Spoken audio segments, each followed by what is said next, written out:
마가복음 8장 34절에서 9장 1절까지 같이 교독하겠습니다. 무리와 제자들을 불러 이르시되 누구든지 나를 따라오려거든 자기를 부인하고 자기 십자가를 지고 나를 따를 것이니라. 누구든지 자기 목숨을 구원하고자 하면 잃을 것이요 누구든지 나와 복음을 위하여 자기 목숨을 잃으면 구원하리라. 사람이 만일 온 천하를 얻고도 자기 목숨을 잃으면 무엇이 유익하리요? 사람이 무엇을 주고 자기 목숨과 바꾸겠느냐? 누구든지 이 음란하고 죄 많은 세대에서 나와 내 말을 부끄러워하면 인자도 아버지의 영광으로 거룩한 천사들과 함께 올 때에 그 사람을 부끄러워하리라. 같이 읽습니다. 또 그들에게 이르시되 내가 진실로 너희에게 이르노니 여기 서 있는 사람 중에는 죽기 전에 하나님의 나라가 권능으로 임하는 것을 볼 자들도 있느니라 하시니라. 아멘. 네, 인사 나누시겠습니다. 함께 기도하며 감사하고 하늘 복 많이 받으십시오. 네. 날씨가 확연하게 분명히 달라진 것 같습니다. 건강 진짜 조심하십시오. 네, 한절기에 감기 걸리지 않으셨으면 좋겠고 건강하게 또 지나가면 좋겠습니다. 오늘 본문의 말씀은 어제 우리가 살펴봤던 마가복음 8장 27절부터 시작되었던 예루살렘을 향한 그 여정의 시작에 이어지고 있는 내용입니다. 우리가 어제 33절까지 내용에서 예수님이 베드로와 그 제자들에게 예수님이 그리스도로서 메시아로서 가시는 그 길이 어떤 길인지 다시 한번 말씀해 주시는 내용이었죠. 꾸짖는 가정 속에서, 경고하는 가정 속에서 예수님은 그들의 기대와 다르게 구원자로, 죄로부터 우리를 구원하는 메시아로 오셨음을 말씀하십니다. 제자들이 분명 메시아라는 귀한 고백을 했지만 그들의 메시아에 대한 생각엔 변화가 필요했던 것입니다. 이는 마치 벳세다 맹인이 치유받는 가정과 같습니다. 처음에는 사람이 나무처럼 보였지만 다시 안수할 때 밝게 보였듯 오늘 이 길 위에서의 여정은 계속해서 주님께서 그들의 닫혀진 눈을 안수하시는 그런 과정이라고 볼 수 있습니다. 고백은 했지만 그 고백에 합당한 지식과 삶이 갖춰져야 된다는 것들을 보게 됩니다. 그래서 예수님께서는 처음 제자들에게 자신의 고난에 대해서 예고하시고 그리스도의 길이 고난의 길임을 말씀하시죠. 그리고 제자들은 그 길을 따르는 자들임을 말합니다. 소위 이걸 우리 뭐라 그러냐면 제자도다 그럽니다. 많이 들어보셨죠? 제자도. 그래서 오늘 27절부터 어제 27절 봤던 것처럼 이제 예루살렘을 향한 그 여정이 시작되는 내내 우리가 이 본문을 이제 살피면서 계속 기억 속에서 기억해야 될 것들은 바로 제자도입니다. 주님을 따르는 사람들의 모습은 어떠해야 되는가? 우리가 가야 할 길은 뭐냐는 것이죠. 그런 의미에서 본다면 오늘 이 본문의 내용들은 바로 길 위에서 가야 할 길을 말씀해 주고 계시는 거다 할 수 있을 것입니다. 오늘 우리가 읽은 34절부터 9장 1절까지는 그런 제자도의 총론이라 할 수 있을 것입니다. 개론이라고 할까요? 그래서 우리가 어떤 내용인지 한번 살펴보면서 익히 잘 알고 있는 내용이지만 다시 오늘 우리에게 주신 교훈들을 생각하고 기도하면 좋겠습니다. 우리 34절 한번 읽어보겠습니다. 34절이요. 시작. 무리와 제자들을 불러 이르시되 누구든지 나를 따라오려거든 자기를 부인하고 자기 십자가를 지고 나를 따를 것이니라. 아멘. 이제 그리스도께서 제자들이 가야 할 길을 본격적으로 말씀하실 때에 내내 제자들에게 얘기하시다가 34절 뜻밖의 무리라는 말과 누구든지 말이 갑자기 등장합니다. 이는 제자로 부름받은 삶이 특별한 삶이 아니라는 것입니다. 간혹 우리는 제자도 그러면은 특정 헌신된 충성된 신자들에게만 필요한 비장한 각오라고 생각합니다. 우리가 분명 이력서에다가 종교가 뭐예요? 라고 적을 때에 기독교라고 쓰는 사람이 있다면 적어도 그 사람들은 누구나 가야 할 길이라는 것입니다. 그러니까 구별된 어떤 사람들만 가는 게 아님을 말씀하시기 위해 무리라는 대상을 다시 한번 언급하고 있고 누구든지란 말을 하고 있다는 것이죠.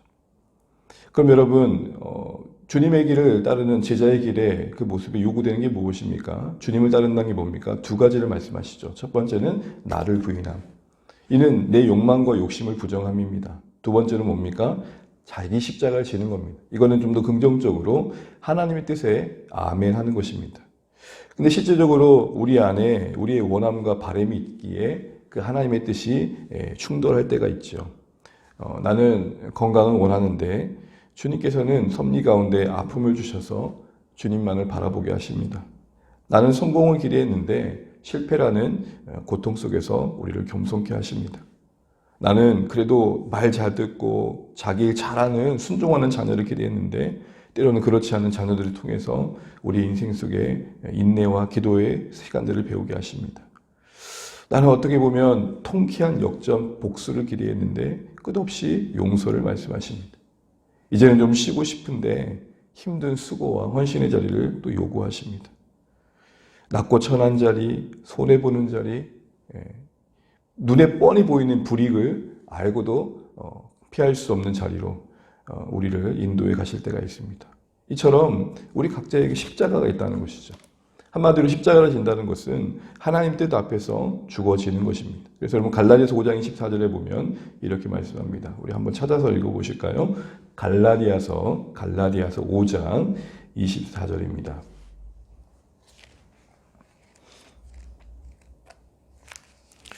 (5장 24절) 함께 읽어보겠습니다. 시작. 그리스도 예수의 사람들은 육체와 함께 그 정욕과 탐심은 십자가에 못 박았느니라. 우리가 십자가를 진다는 것은 바로 우리의 육체의 욕망과 탄심, 우리의 뜻을 못 박는 거다라는 것입니다. 그런데 여러분, 우리 예수님께서 말씀하신 것 가운데 십자가 앞에 뭐가 붙어 있냐면 자기 십자가다 그럽니다. 자기 십자가란 말이 뭡니까? 우리 모두 각자에게 주시는 십자가의 크기와 모양이 다를 수 있고 더하여 아무도 그 각자의 십자가를 대신해 줄 수 있는 사람이 없다는 것입니다. 저 개인적으로 제가 목회자로서 짊어져야 짐이 있는데 이것은 제가 짊어져야 짐입니다. 또 목회자들 가운데서도 또 저에게만 주시는 십자가가 있을 것입니다. 무슨 말입니까? 다른 목회자들과 비교하고 그래서 자신을 생각하는 그런 생각들은 경계해야 된다는 것이죠. 누구는 이러는데 저는 왜 이런가요? 이런 생각들 하면 안 된다라는 것입니다. 우리 모두가 자기 십자가가 있습니다. 누군가가 대신해 줄 수 없는 내가 감당할 인생의 몫이 있고 짐이 있다는 것이고 주님께서 우리를 그렇게 각각 다르게 부르신다는 것이죠. 우리에게 원하시는 십자가가 무엇인가, 그러기에 내 십자가가 무엇인가를 찾고 그것을 지려고 하는 모습이 필요한 것입니다. 그럼 그것이 내 뜻과 원함에 맞지 않더라도 주님의 은혜를 의지해서 짊어지는 게 필요하다는 말씀을 하시는 겁니다. 그러면서 여러분 35절부터는 왜 그러면 그 십자가의 삶을 살아야 되는지 그 이유를 말씀하시는데 그 첫 번째 35절에 뭐라고 말씀하시나요? 우리 같이 한번 읽어보겠습니다. 누구든지 자기 목숨을 구원하고자 하면 잃을 것이요 누구든지 나와 복음을 위하여 자기 목숨을 잃으면 구원하리라. 여기서의 목숨이라는 단어는 두 가지 의미를 갖습니다. 하나는 육체의 생명, 또 하나는 영혼의 생명. 맥락에 따라서 번역을 해야겠지요. 35절에서는 육체의 생명을 말합니다. 복음을 위해서 내가 덧입고 있는 이 육체의 삶을 희생으로 선택해 가면 그게 훗날에 헛되지 않을 것을 알게 될 것이다 말씀하는 겁니다. 그러니까 십자가의 삶에 영광이 있음을 말하는 거죠. 우리가 유명한 말이 있잖아요. 사직생, 생직사. 살고자 하면 죽고 죽고자 하면 산다. 이런 말씀을 주님께서 계속 하시는 겁니다. 두 번째 이유는 뭡니까? 같은 반대편의 이야기를 한 거지만 같은 말을 하는 건데요. 36절 37절 말씀 한번 읽어보겠습니다. 36절 37절 시작. 사람이 만일 온 천하를 얻고도 자기 목숨을 잃으면 무엇이 유익하리요? 사람이 무엇을 주고 자기 목숨과 바꾸겠느냐. 아멘. 이는 앞에서는 희생의 관점에서 얘기했다면 이번의 관점에서는 하나님의 영광스러운 약속, 영원한 생명을 염두하고 이 땅의 선택을 어떻게 할 거냐를 얘기합니다. 온천하 그리고 세상의 모든 것들과 자기 목숨이는 여기서의 목숨은 영혼의 생명을 말합니다. 영생과 뭘 더 선택하겠느냐 이 말을 하는 것이죠. 영원한 생명을 얻는 게, 영혼의 생명을 얻는 게 이 땅에서의 일락보다, 이 땅에서 온천하를 얻는 영광보다 더 소중하다 이렇게 또 얘기하시는 겁니다. 38절에도 이유를 말씀하십니다. 38절 같이 한번 읽어보도록 하겠습니다. 38절입니다. 누구든지 이 음란하고 죄 많은 세대에서 나와 내 말을 부끄러워하면 인자도 아버지의 영광으로 거룩한 천사들과 함께 올 때에 그 사람을 부끄러워하리라. 여기서 음란하고 죄 많은 세대의 의미는 뭡니까? 여기서의 음란은 영적 음란을 말합니다. 영적 음행은 뭡니까? 하나님 아닌 다른 것을 더 의지하고 사랑하는 것이죠. 또한 죄 많다라는 것은 시대적 분위기가 하나님을 거역한다는 겁니다. 이거 우리 너무 눈으로 보고 있고 귀로 듣고 있지 않습니까? 그 어느 때에 하나님을 거역하지 않은 때가 없지만 점점 더 그런 것 같습니다. 점점 더. 그래도 지켜졌던 아름다운 것들이 해체되고 무너지고 이건 뭐 듣도 못한 것들이 드러나게 되고 그리고 생각지도 못했던 것들이 모여서 자연스럽게 우리의 의식 속에 자리 잡고 그런 면에서 우리가 다음 세대가 분명 걱정이 되는 거죠. 주 안의 교회의 다음 세대들에게 복음이 전수되고 세상을 보는 하나님 나라의 가치관이 잘 전수돼야 되는데 어떻게 할까 늘 고민하고 기도해 봅니다. 우리 모두가 함께 기도해야 할 부분일 것입니다. 이 말은 무슨 말입니까? 한마디로 음란하고 죄 많다 이 말은 한마디로 말하면 예수님의 말씀대로 살기가 진짜 쉽지 않다는 겁니다.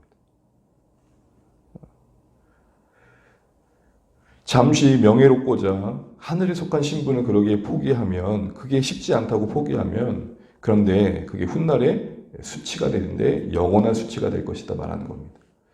이렇게 35절부터 38절까지 이 모든 내용을 한마디로 말하면 뭘까요? 주님의 십자가를 지는 삶엔 최고의 영광이 있고 가치가 있다. 그렇기 때문에 포기하지 말아라. 이 말씀을 하는 것입니다. 궁극적으로 손해보는 삶이 아니라는 겁니다. 고생이나 해보라고 십자가의 삶을 요구하시는 우리 주님이 아니시다. 이런 경험을 한번 해본 적이 있어요. 이제 용돈을 준다고 1,000원을 줬어요. 조카에게, 어떤 아이에게. 근데, 그러다 보니까 조금, 더 줘야 된다는 마음이 들어서, 얘야, 1,000원을 주면 내가 10,000원을 줄게. 아이에게는 이제 돈 개념이 없으니까. 근데 얘가 어떻게 한 줄 아세요? 절대 안 놓는 거예요. 딱 우리가 이럴 때가 있다는 거죠. 하늘의 영광의 가치가 전혀 계산되지 않으니까 손에 쥐고 있는 거 도대체 못 노는 거죠. 십자가의 삶을 그런데도 우리는 때론 우울하게 여기고 또 힘든 고생으로만 여기고 자기 연면에 빠져 서글프게 생각할 때가 많습니다. 맞습니다. 쉽지 않죠. 갈등이 있고 또 어려움이 있고 불확실함 속에 또 힘듦이 분명히 있고 고난이 있습니다. 그런데 주님이 말씀하시는 바가 뭐냐면 힘든 것만 있는 건 아니라는 것입니다. 주님을 위한 고난의 삶 그 중심에 생각할 수 없는 이성으로 상식으로 이해할 수 없는 평안과 기쁨 모든 그런 은혜들이 있다는 것입니다. 여러분 그 거친 태풍에 그 거대한 바람 그 중심의 태양의 눈은 고요하다잖아요. 겉으로 볼 때는 그런 거친 삶 같지만 그 중심에 정작 그 심령 안에는 세상이 이해할 수 없는 평안과 기쁨이 있다는 것이죠. 예수님께서도 히브리서 12장 2절에 이렇게 말씀하십니다. 그는 그 앞에 있는 기쁨을 위하여 십자가를 참으사 부끄러움을 개의치 아니하시던. 이 기쁨을 주님께서는 신자된 우리에게도 나누고자 하시고 누리기로 기도하십니다. 또 요한복음 15장 11절에 이렇게 말씀하십니다. 내가 너희에게 이름은 내 기쁨이 너희 안에 있어. 십자가를 앞두고 하신 말씀입니다. 제자들에게 그 무엇보다도 찾아올 고통 앞에 그 고통이 없어지기를 말씀하신 게 아니라 그 고통을 넉넉히 이길 기쁨을 약속해 주십니다. 그런데 실제적으로 이 약속된 기쁨이 고난받았던 제자들, 사도들에게 경험되는 걸 봅니다. 사도행전 5장 41절은 함께 찾아서 읽어보면 좋겠습니다. 사도행전 5장 41절입니다. 사도행전 5장 41절 함께 찾으셨으면 읽어보겠습니다. 사도행전 5장 41절입니다. 사도들은 그 이름 위하여 능력받는 일에 합당한 자로 여기심을 기뻐하면서 공의 앞을 떠나니라. 합당한 자로 여기심을 기뻐하면서 내 기쁨이 너희 안에 있기를 원한다 라고 기도하시고 바라셨던 대로 제자들이 그들 가운데서 경험하는 그 고난의 현장 속에서 자신들이 그런 고난받는 자리에 있다는 게 감사가 되고 그 안에 기쁨이 있는 걸 봅니다. 이 기쁨을 어떻게 이해할 수 있을까요? 사도들이 이렇게 약속된 기쁨을 누리고 있는 것처럼 오늘 신자는 우리에게도 이런 신령한 기쁨이 있다는 것이죠. 우리가 이런 기쁨을 잃고 있다면, 누리고 있지 못하면 참 괴로울 것입니다. 그러나 주 안에 있는 모든 가족들은 이 기쁨을 알아가면 좋겠습니다. 분명 고생하고 있고 힘든 자리에 있지만 하나님 나라를 위해 수고하고 있다는 것 때문에 영원한 가치를 위해 우리를 드리고 있다는 희생의 그 삶에 우리가 있다는 사실에 누리는 감사와 기쁨이 있으면 좋겠습니다. 신자들은 이런 면에서 우리가 아는 것처럼 일희일비하면 안 될 것입니다. 좋을 땐 한없이 줬다가 또 안 좋은 일이 있으면 어느새 세상 다 망한 것처럼 울상을 짓는 것은 아니라는 것입니다. 왜요? 이 땅의 인생을 책에 비유하자면 목차 몇 페이지 안 되는 시간들입니다.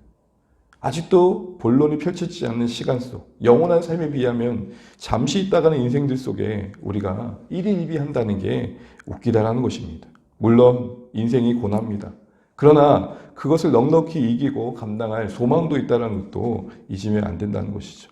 이 땅이 전부인 사람들과 뭔가 달라도 달라야 된다는 것입니다. 세상의 전부이라고 생각하는 사람들과 좀 다른 모습이 필요하다는 것이죠. 찬송가 458장의 찬양 기억하시죠? 참 기쁜 마음으로 십자가 지고 가라. 고난이 우리 가운데 없는 게 인생의 목적이 아니고 고난 속에 세상이 알 수 없는 기쁨을 보이며 나타나는 것이 목적이라는 것입니다.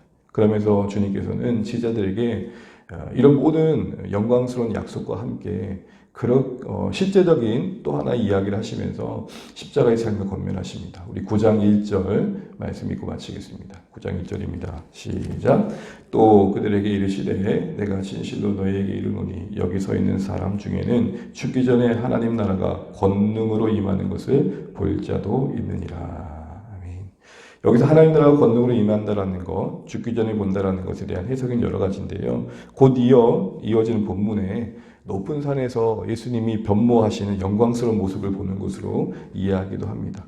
하나님 나라가 권능으로 임한다는 것은 하나님께서 개입하셔서 일으키는 여러 역사들일 것입니다. 그러나 변화성의 변모가 아니라 뒤에 부활, 승천, 성령의 오순도 강림, 더하여 교회가 이 땅에서 태동하면서 역동적으로 하나님 나라의 기적과 표적을 보이면서 주님의 복음이 전파되고 확장되는 것도 그 권능이 임하는 것입니다. 사랑하는 성도분, 가만히 생각해 보십시오.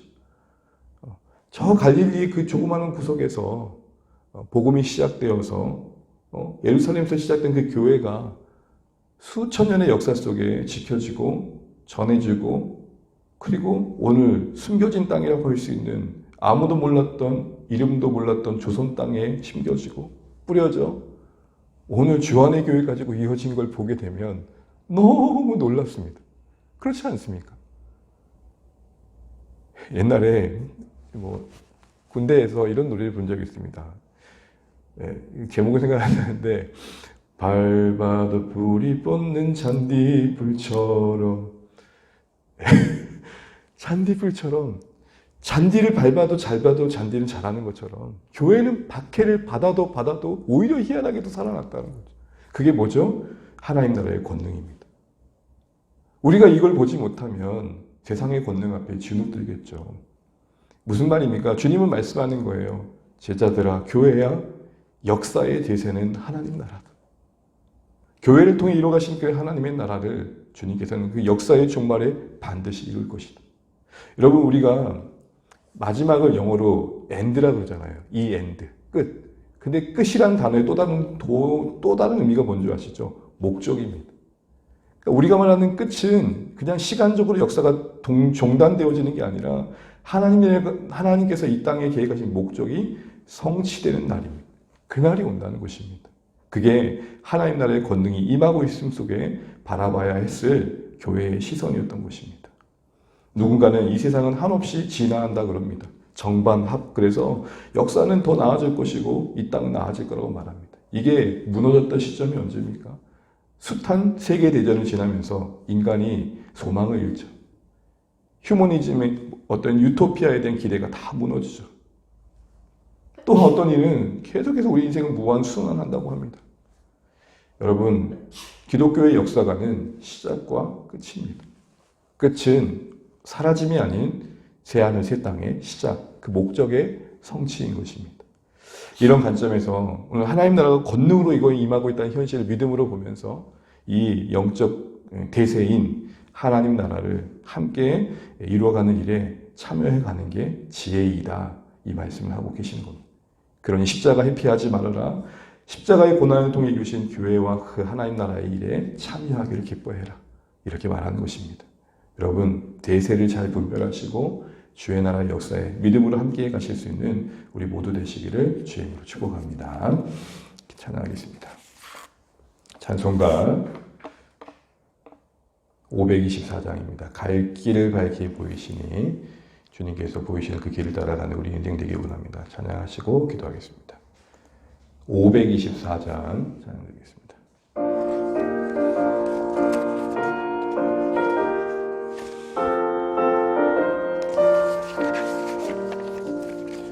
갈 길을 밝히 보이시니 주 앞에 빨리 나갑시다. 우리를 찾는 구주 예수 곧 오라 하시네. 죄악 벗은 우리 영혼은 기뻐 뛰며 주를 보겠네. 하늘에 계신 주 예수를 영원히 섬기리. 아멘. 우리를 오라 하시는 말 기쁘게 듣고 순종하세. 구주를 믿기 지체 말고 속속히 나가세. 죄악 벗은 우리 영혼은 기뻐 뛰며 주를 보겠네. 하늘에 계신 주 예수를 영원히 섬기리.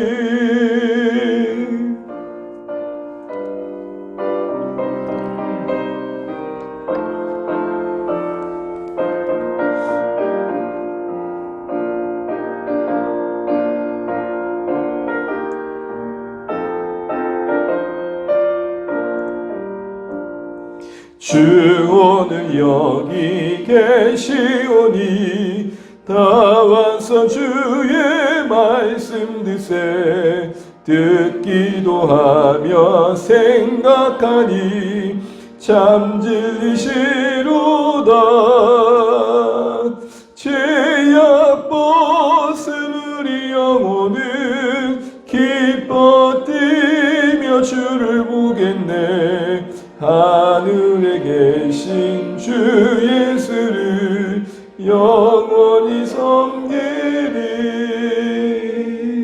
아멘. 우리 같이 기도하겠습니다. 오늘 선교시 말레이시아 유다 목장에 섬기시는 이재영, 양정현 선교사님, 그리고 자녀 제아수아를 기도하겠습니다. 말레이시아의 난민 사역을 위해 학교 사역을 하고 계시고 중국인 신학교 사역에 함께하고 계시는데요. 기도 제목만으로 봐서는 얼마만큼 힘드신지 모르겠는데 우리 양자연 사모님, 선교사님이 육체적으로 정신적으로 많이 힘드시다고 합니다. 회복되실 수 있도록 기도해 주시고 은혜 베풀어 주시기를 함께 간구하시면 좋겠습니다. 파키스탄 사람들의 기질이 좀 세고 또 한국 사람의 정서로는 받아들이기 어려운 말들과 행동을 할 때가 있다고 합니다. 주님의 마음으로 온 가족들이 이런 모든 상황들을 잘 감당하실 수 있도록 기도해 주시기 바랍니다. 선교사님 가정에 또 사역 현장에 언어적인 진보도 있도록 기도해 주시고 말레이시아 체류 비자가 11월에 끝나는데 이 부분도 잘 해결될 수 있도록 계속된 기도인데요. 중국교회, 가정교회 지도자들이 교회를 잘 세워갈 수 있도록 핍박 중에 지켜주시도록 기도해 주시기 바랍니다.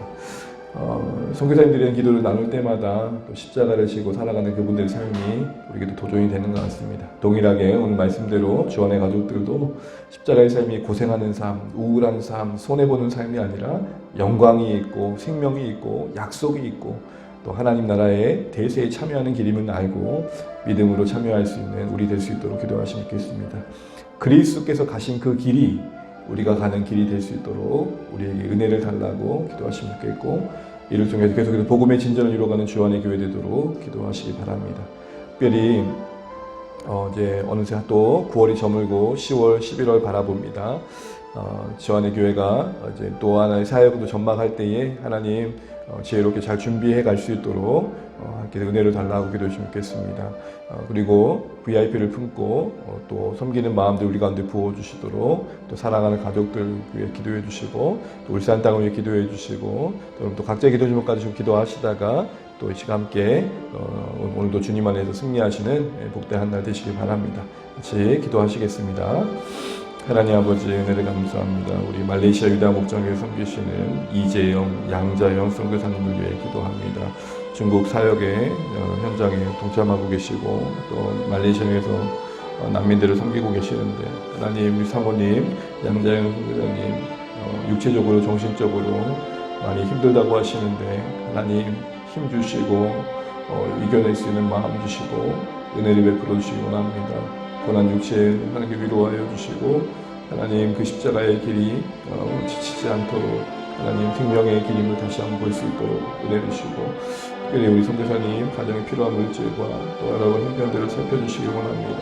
우리 제아수아를 기억하여 주시고, 하나님 팔레스타인 사람들의 모습 앞에서 또 때로는 여러 가지 마음속에 어려움이 있는데 그들의 말과 행동에 하나님 넘어지지 않으시도록 넉넉한 사랑을 주시고, 또 영혼의 진도가 있게 하시고, 또 말레이시아 지역에 섬기고 있는 모든 사역에 열려 있도록 도와주시기 원합니다. 11월에 피자 문제도 잘 해결되게 도와주시고, 특별히 중국 지역의 가정교회 지도자들이 핍박 중에도 교회를 잘 지켜갈 수 있도록 도와주십시오. 주안의 교회도 동일하게 십자가의 길을 가기를 원합니다. 고난의 길을 가기를 원합니다. 주님 가신 그 길을 기쁨으로 갈 수 있는 은혜를 주시고, 이 은혜가 우리 다음 세대까지 이어질 수 있도록 도와주십시오. 하나님 가만히 생각해 보면 복음이 예루살렘부터 시작하여서 하나님 오늘 조선 땅까지 오는 이 신령한 역사를 볼 때마다 참 신기합니다. 하나님, 우리가 하나님 나라의 대세를 분명히 알고 다시 오실 주님 앞에 부끄럽지 않은 오늘 선택들을 해갈 수 있도록 우리 모두에게 은혜를 베풀어 주십시오. 너무나 현실이 커 보이지 않도록 도와주시고, 영원한 생명의 가치가 더 은혜롭게 와닿을 수 있도록 도와주십시오. 하나님, 우리의 사랑을 도와주시고 함께 해주십시오.